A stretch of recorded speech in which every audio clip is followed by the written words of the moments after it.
Okay, so first, the linked list is going to be generic as well. So it's going to be t extends comparable with the t parameter.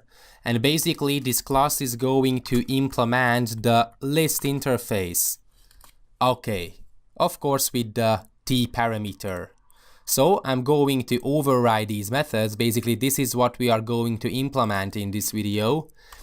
Of course, we are going to store a reference to the node. It's going to be the root node. And this is what we have been discussing in the theoretical section, that for the linked list, we are able to access the root node only. And we are able to make all the operations via the root node. So with the help of the root node. Okay. And for example, I'm going to track the size of the list. Size of list. Okay, it's going to be 0 at the beginning. So as far as the insert is concerned, we are going to first increment the size of the list. Okay, then if the root is equal to a null, then we know for certain that this is the first item we would like to insert, so we are going to instantiate it as a new node. And of course we have to implement, I'm going to get rid of this, and of course we have to insert this data.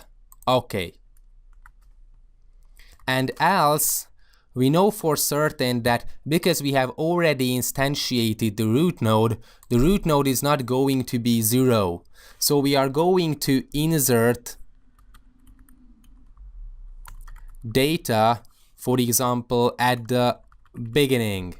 And we just have to specify the data itself. We can insert data at the beginning and we can insert data at the end. Of course, if we are considering linked list, we usually implement inserting data at the beginning because this is why linked list data structures came to be. It's very efficient to insert items at the beginning. So I'm going to implement it. And basically here we just have to update the references. So I'm going to create a next node with t. It's going to be the new node. It is equal to a new node. And of course, we have to specify the data. So basically, we create a new node with the given data we would like to insert. And then the new node, we set the next node to be equal to the root node. Okay, then this .root node is equal to the new node, because we would like to insert a new node at the beginning, right in front of the root node. So we create a new node, we set the next node to pointing to the root node, and basically we update that the root is going to be the new node. We just update the references and update the pointers. Okay, what if we would like to insert at the end? I'm going to implement it, although we are not going to use it. So public void insert data at the end. Of course, we have to specify the data we would like to insert. And by the way, just to be sure that it's clear, it has ordo one-time complexity, and inserting at the end will have the running time ordo n, so linear. Okay, so we have to specify the data, and I forget to specify the node. We have to specify a node, okay. And basically we have to check whether the get next node is equal to a null or not. And if this node get next node is not equal to null, what does it mean? That we are not at the end of our linked list. Then we are going to call this insert data at the end recursively with the data, but we are going to specify the next node. So this is how we are going to hop from node to node in order to get to the end of the list. And else basically we are just going to create a new node. So new node, I'm going to specify the data, and we just set on the node that set next node is equal to the new node. Okay, So basically it's going to have linear time complexity. Why? Because first we have to get to the end of the list, and this is why it's going to have ortho and linear time complexity. This operation is very fast. We just create the new node and we update the references as we do it here. But basically getting at the end of the list takes linear time complexity. Okay, so what about the remove method? I'm going to implement the remove method here. If we have to check that this.root node is equal to a null, then of course we know that there is no item at the linked list, so we are going to return. And anyways, we keep decrementing the size of the list, so size of list minus minus, and we check whether we would like to get rid of the root node.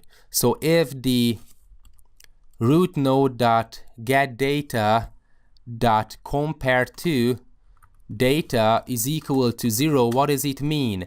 That the data of the root node is equal to the data, so the root node is the one we would like to get rid of, and basically we would like to use this compare to method. If this t wouldn't extend the comparable interface here and in the node class, then we wouldn't be able to use this compare to method in the linked list implementation. And of course we would like to check whether they are equal or not, so that's why we need this t extends comparable. Okay, so if we know that this is the root node we would like to get rid of, then basically we just have to update the references. So the this.root is equal to this.root.getNextNode. And else I'm just going to call a remove method with the data, with the root node, and with the root node dot get next node. So we have to track the current node and the next node, and of course the data. So I'm going to create this method. I'm going to rename it. This is the previous node, and this is the actual node. This is how we implement it. Okay, at the beginning we insert the root node and the root.getNextNode, but in this method we are going to use this root as the previous node and the next node as the actual node, because we keep considering the next and the next items in the linked list. And basically we have to search for the node we would like to get rid of. So while the actual node is not equal to null, I'm just going to check whether if the actual node dot get data dot compare to is equal to the data we would like to remove. So I'm going to rename it to data to remove, because this is the data we are looking for, because we would like to get rid of this data. So if this is equal to 0, we know that we have found the item in the linked list we would like to get rid of. So we just have to update the references. So the previous node dot set next node is equal to the actual node dot get next node. This is what we have been discussing in the theoretical section, and we have to set the actual node to be equal to null in order to avoid obsolete references, because the garbage collector wouldn't be able to collect this reference if it wouldn't pointing to a null. So that's why we set it to null, and basically we return. We don't like to iterate through all the other nodes in the linked list. And otherwise we are going to set the previous node to be equal to the actual node, and the actual node is equal to the actual node dot get next node. So basically we keep hopping from node to node in the linked list, and we keep posing the question that is it the node we would like to get rid of? If yes, then we just update the pointers and make sure that there won't be any obsolete references, and we return, or else we consider the next node in the linked list. Okay, what about the size? We have to override this size method. Basically we just have to return this dot size of list. What about the traverse list? It's going to be, I'm going to implement it in an iterative manner. We can implement it in a recursive manner, but I'm going to use iteration. So first we have to check whether the this.root node is equal to null, which means that our linked list is empty. I'm just going to return. And anyways, I'm going to have actual node. It's going to point to the root node at the beginning.